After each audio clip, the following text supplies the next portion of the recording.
Hello students, welcome to online classes of advance senior secondary school Mundal. अभी हम पढ़ने जा रहे हैं class 11th health and physical education.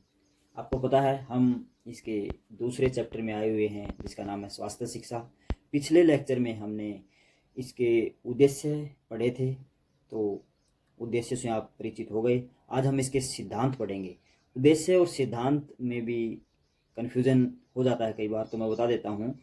उद्देश्य हम उन सब बातों को या जो हम कार्य कर रहे हैं तो उसकी फल प्राप्ति के लिए हम क्या तरीके अपनाते हैं, या एक तरह से हम क्या क्रियाविधि अपनाते हैं करते हैं, उसको हम उद्देश्य कहते हैं। कि कार्य करते हुए हम किस ओर जा रहे हैं या किस तरफ बढ़ रहे हैं, उसको हम उद्देश्य कहते हैं। यहाँ पर सिद्धांत शब्द आया है, तो सिद्धांत का अर्थ है कि हम किसी कार्यविधि या कार्य के दौरान फल प्राप्ति की तरफ बढ़ रहे हैं, उद्देश्य प्राप्ति की तरफ बढ़ रहे हैं, तो उस क्रिया के दौरान हम कोई नियम अपनाते हैं। उन नियमों का ही रूप सिद्धांत है। तो किस नियमों पर चलकर हम फल प्राप्ति की ओर बढ़ रहे हैं या उद्देश्य प्राप्ति की ओर बढ़ रहे हैं, उसको हम सिद्धांत कहेंगे। तो सिद्धांत आप समझ गए होंगे। तो स्वास्थ्य शिक्षा के भी कुछ सिद्धांत हैं, तो इनको मानकर ही हम स्वास्थ्य शिक्षा के अंतर्गत आगे बढ़ सकते हैं। अगर हम इन पर नहीं चलेंगे, इन नियमों पर नहीं चलेंगे, तो स्वास्थ्य शिक्षा का जो लक्ष्य है, उद्देश्य है, हम उनसे भटक जाएंगे।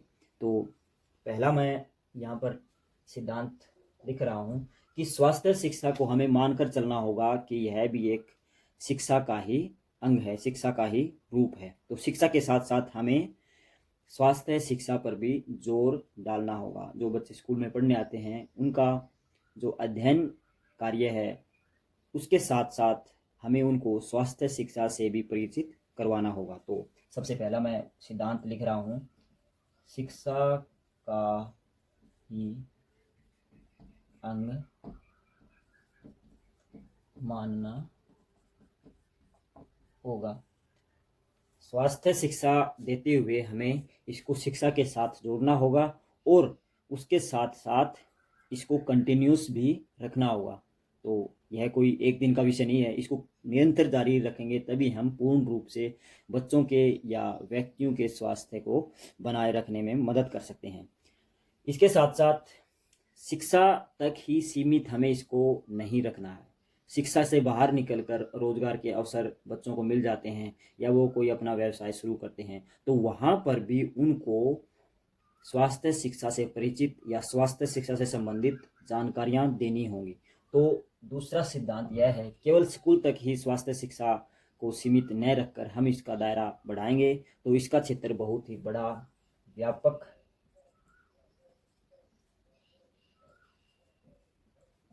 क्षेत्र मानना होगा। तो शिक्षा के साथ साथ स्वास्थ्य शिक्षा का क्षेत्र बहुत बड़ा है। अलग अलग फील्ड में अलग अलग लोगों के समाज के साथ साथ हमें उनको स्वास्थ्य से परिचित भी करवाना होगा। तो यह भी एक इसका सिद्धांत है।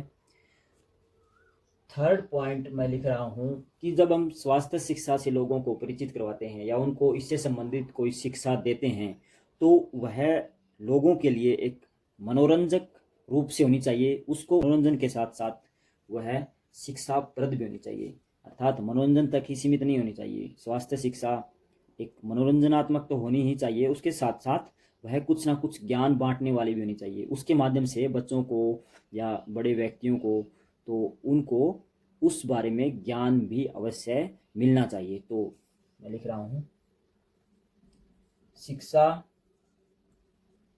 प्रद व मनोरंजनात्मक, शिक्षाप्रद व मनोरंजनात्मक होनी चाहिए। जो उसका कार्यक्रम है वो मनोरंजनात्मक व साथ साथ शिक्षा के रूप में भी होना चाहिए। अगला मैं सिद्धांत 4 पॉइंट लिख रहा हूँ, लोगों की रुचि के अनुसार उस कार्यक्रम में हमें कुछ ना कुछ सामवेश या कुछ ना कुछ कटौती करनी चाहिए। अगर वह रुचिकर नहीं होगा, जो हम कार्यक्रम निश्चित कर रहे हैं एक स्वास्थ्य शिक्षा प्रदान करने का, तो वह लोग उससे ऊब जाएंगे, नीरस हो जाएंगे, तो वह उसको ग्रहण नहीं कर पाएंगे। तो वह कार्यक्रम रुचिकर होना चाहिए। तो यहाँ मैं लिख रहा हूँ रुचिकर होना चाहिए। तो अगर वह रुचिकर होगा तो लोग या बच्चे उसको ध्यान से सुनेंगे या देखेंगे, तो उसको अच्छे से वो ग्रहण कर पाएंगे। जो शारीरिक शिक्षा का ज्ञान हमें वहाँ पर मिल रहा है या हम वहाँ किसी को दे रहे हैं, तो वो अच्छे से उसको ग्रहण कर सकते हैं। एक और, जब हम कोई कार्यक्रम बनाते हैं स्वास्थ्य शिक्षा देने का, तो वह किसी मनुष्य के अलग अलग सामाजिक माहौल के अनुसार होना चाहिए, उनके लिंग, आयु और वातावरण के अनुसार होना चाहिए, क्योंकि स्वास्थ्य कार्यक्रम अलग अलग आयु पर, अलग अलग वातावरण में अलग अलग तरह का हो सकता है। तो उस वातावरण के अनुसार हमें डालकर उनको वो ज्ञान प्रदान करना चाहिए। तो कार्यक्रम मैं लिख देता हूँ, कार्यक्रम लिंग, आयु व वातावरण के अनुसार होना चाहिए। तो जो भी हम कार्यक्रम बनाते हैं वह सभी के लिए समान रूप में शिक्षा देने वाला बने, इसलिए हमें इन बातों का ध्यान अवश्य रखना होगा। नंबर 6 पर मैं लिख रहा हूँ, जो भी हम स्वास्थ्य शिक्षा का कार्यक्रम बनाते हैं या स्वास्थ्य शिक्षा का ज्ञान देने की कोशिश करते हैं, लोगों तक उनको पहुंचाना पड़ता है, तो उस दौरान आधुनिकता का भी शामिल उसमें करना पड़ेगा, क्योंकि आजकल नई नई बीमारियां हो रही हैं। ऐसा नहीं है एक कार्यक्रम एक साल पहले चला था उसी को हम रिपीट आज कर रहे हैं, नहीं। स्वास्थ्य शिक्षा के अंतर्गत परिभाषाएं बदलती हैं, रोगों का उपचार करने का तरीका भी बदलता है। तो एक साल के अंतर्गत क्या पता कोई और नई बीमारी पैदा हो सकती है, तो उस बीमारियों से संबंधित ज्ञान भी उस कार्यक्रम में हमें अवश्य शामिल करना चाहिए। तो आधुनिक बीमारियों की भी जानकारी इसमें होनी चाहिए। तो मैं लिख रहा हूँ, आधुनिकता का समावेश, स्पेलिंग मिस्टेक हो सकती है। तो इसके साथ साथ जो भी कार्यक्रम हमने बनाया है, जो भी हम ज्ञान दे रहे हैं, लोगों तक पहुंचाने की कोशिश कर रहे हैं, वह एक सकारात्मक दृष्टि से या सकारात्मकता का उसमें समावेश होना चाहिए। तो 7 नंबर पर मैं लिख रहा हूँ, सकारात्मक दृष्टि से युक्त। जो भी अधिकारी वहाँ काम कर रहे हैं वो पूरी लगन से लोगों के स्वास्थ्य को जांचने, परखने या उसको सही दिशा देने में अहम योगदान देते हैं। तो उनको एक सकारात्मक पॉजिटिवनेस के साथ लोगों का भला सोचना होगा, करना होगा, हिम्मत के साथ। ऐसा नहीं है वह उसको एक बोझ के रूप में लेकर चलें और जिसको जो ज्ञान देना है वो केवल बोल कर चले जाएं, तो इससे उस लोगों को कोई फ़ायदा नहीं होगा। तो हमें उसकी पूरी जांच परख ज्ञान के साथ साथ उनको लागू करवाना भी पड़ेगा, तभी वो एक समाज में स्वास्थ्य शिक्षा का उद्देश्य है वह सही प्राप्त हो पाएगा। तो आगे बढ़ते हैं।